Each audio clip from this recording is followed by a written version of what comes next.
welcome back everybody to another video. In this video is part 3, Xbox Series X versus PlayStation 5 with another 4 category.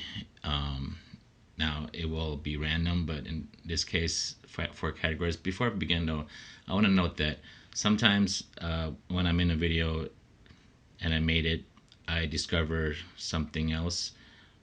What I normally do is make a correction, and when I do, I normally put it in the description. So please look there first if you guys have a comment about it. But if it's not in the description and you feel that it needs attention, go ahead and leave a comment, and then I will address it if need be. That being said, for the update on the party mode from part 1, so apparently I was having a lot of hard time with the party mode, because actually by default when you plug in the mic, it's not like PlayStation 4 where it was automatically work properly with your sound, and it doesn't have to be surround sound, it could just be your TV sound. So I just like found it. So basically to fix this party mode, you pretty much have to change your headphones output to headphones option here, change it from all audio to chat audio. Now the reason why I overlooked this in the first place was that this option here is not highlighted, so you can't change anything in this mode. The only way to change this and to change this, you pretty much have to be in the party mode, and then you're able to change that setting. So that's the reason why I overlooked that, and now it makes a world of a difference that I was able to change that. So if you guys having problems with your party mode, whether it's surround sound or just your TV volume when you're in party mode, that will fix everything. That being said, for that category, for the party mode, Xbox Series X versus PlayStation 5, they are both on par with each other in party mode. And on top of that, both party modes, you can find your friends and join them, if not through the game itself. Alright, thanks for tuning in, guys. First, we're going to talk about the category display options. On the Xbox Series X, they have allow low latency mode and variable refresh rate. As of right now, I'm not sure the PS5 have this option, if it's automatic, but there's no option on the PS5 for this capabilities. On top of that, for this options on the Xbox Series X, you have the capabilities of doing 1440p resolution. That being said, on the UI for the Xbox, it's currently not in 4K, but on the PS5 it is. So all in all, for your display options, you have more variety and more options on the Xbox Series X side. On top of that, on your Xbox Series X, it tells you what you're really outputting, what your display or device, if it's capable of doing 60 hertz, 120 hertz, certain type of resolution, and you can turn on and off your Dolby Vision or your HDR content or your resolution. So, and on top of that, you can change your bit rate of your color, your color, native space, whatnot. So as far as display options go, Xbox Series X will have to take the cake in this category. Now let's move on to backwards compatibility. Backwards compatibility, surprisingly, on the PS5, it is backwards compatible with majority of the PS4 games. But in order to play and utilize PlayStation 3 and 2, and I'm sure 1 too, the only way to play those games, you will have to subscribe to PlayStation Now. But as far as backwards compatibility on the PS5, it is amazing that it's backwards compatible with all of majority of PS4 games.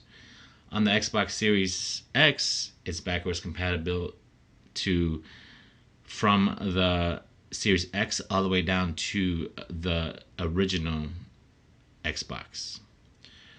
And on top of that, please note that on the Series X, not every title like 360s, original Xbox One games or original Xbox OG games, the original Xbox, not all the games are backwards compatible, but majority of them.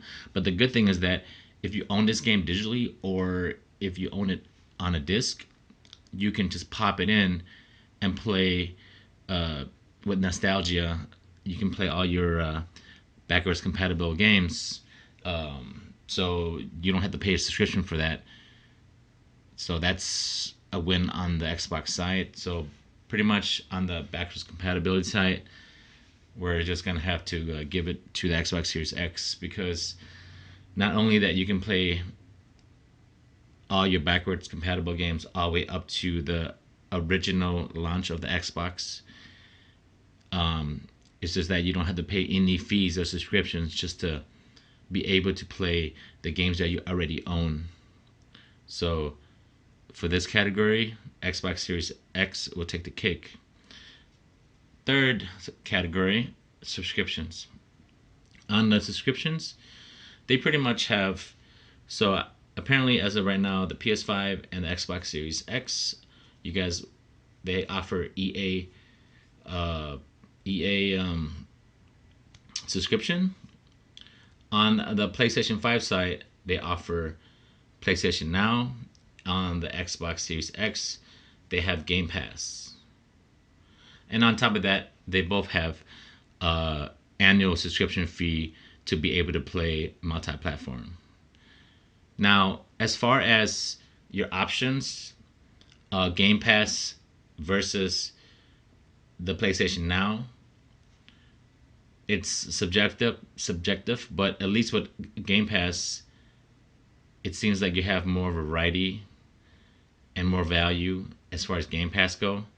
And on the PlayStation, you don't have Game Pass, but like I said, you do have PlayStation Now, but particularly PlayStation Now is just really just to play your backwards compatible games that you have to rebuy even if you own it. It won't work unless you, as of right now, it won't work unless you buy the subscription in order to play those games from back in the past. So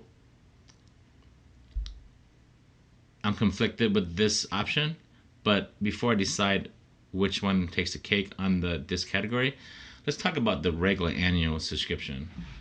Both platforms are $60 a year to utilize the subscription.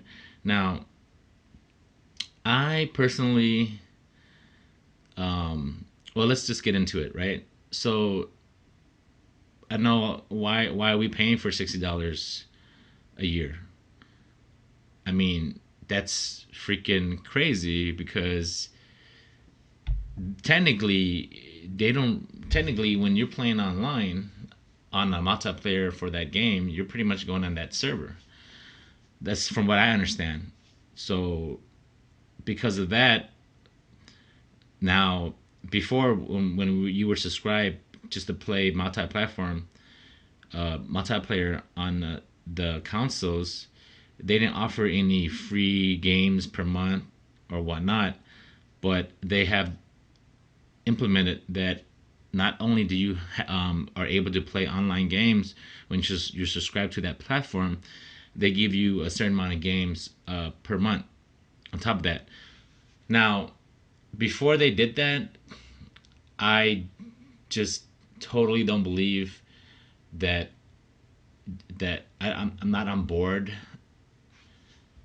for them to make a fee just to play online with their platform, because obviously it's free on the PC to play online. That's the one good thing about the PC. Now, that being said, as far as subscription goes on the platforms, for them to offer you uh, free games per month, and that depends on what you like on the games. It's subjective, but at least they give you games per month. Now I'm not justifying that just because they give you games per month that you should be okay with it. We have no choice, obviously, right? Because these are the platforms that we have to choose from. So basically, as a consumer, we have no choice but to pay for this paywall. Now, I would like to also mention that if PlayStation or Xbox, actually, technically, Xbox literally could just either just take away the paywall for subscriptions and just keep Game Pass. Because if you want extra games, or actually, or uh, get rid of the paywall, and if you still want the per monthly games to own or do download, then maybe you'll pay a fee for that, right? But as far as like just to play multiplayer itself, it should it should be free. My opinion, it should be free, right? Like just like on PlayStation 3. When PlayStation 3 was out, they were like, "Hey, we're gonna make it free forever." But what their forever was the lifespan of the PlayStation 3. When PlayStation 4 came out, it was not free. Just want to put that out there. So, but in this category, I will have to say they're pretty much on par with subscriptions as subscription wise go. Xbox Series X and PlayStation 5. I just wanted to just just put my 2 cents on that on the subscription. So, but if any developers or CEOs are watching this, I doubt it, right? But if they are, you guys can take over, whether it's Sony or Microsoft. You guys just either lower your price on subscriptions or offer a different subscription or take away the paywall, and I guarantee you guys, more people will go on your platform. All right, let's move to the last category here before it gets too long. The media streaming. Uh, as far as media streaming goes, I want to mention that on the PS4, uh, the streaming as far as resolution go and the way it looks, I perfectly prefer the PS4 over the Xbox One X. That being said, on the Xbox Series X versus PlayStation 5 in this category, the Xbox Series X is going to have to take the cake on the streaming because they're pretty much on par with all the options and the apps for the streaming services, and they do the resolution where it needs to be. But for some reason, when you're watching the Xbox Series X, when you're streaming movies or shows, it looks a little bit crisper and clearer, in my opinion, over the PlayStation 5. But like I said previously, the PlayStation 4 looked a lot better. Well, a little bit better than the Xbox One X. But in this case, the Xbox Series X, to me, looks a lot better visually than the PlayStation 5. And on top of that, Xbox Series X has more options for sound, and you can have more sound options for your Xbox Series X. So as far as media stream goes, I will have to give it to the Xbox Series X over the PlayStation 5. Wrap it up here. As far as display option goes, Xbox Series X is going to take the cake. Second category, backwards compatibility. We're going to give that to the Xbox. And third, as subscription goes, they're pretty much on par. So as far as subscription go, they're pretty much equal. And as last category, media streaming, I will have to give that to the Xbox Series X. So thanks you guys for tuning in. If there's more to this and I have time, I'll make more. But like I said, thanks for tuning in. I'll catch you guys in the next one. Hooded Dragons out.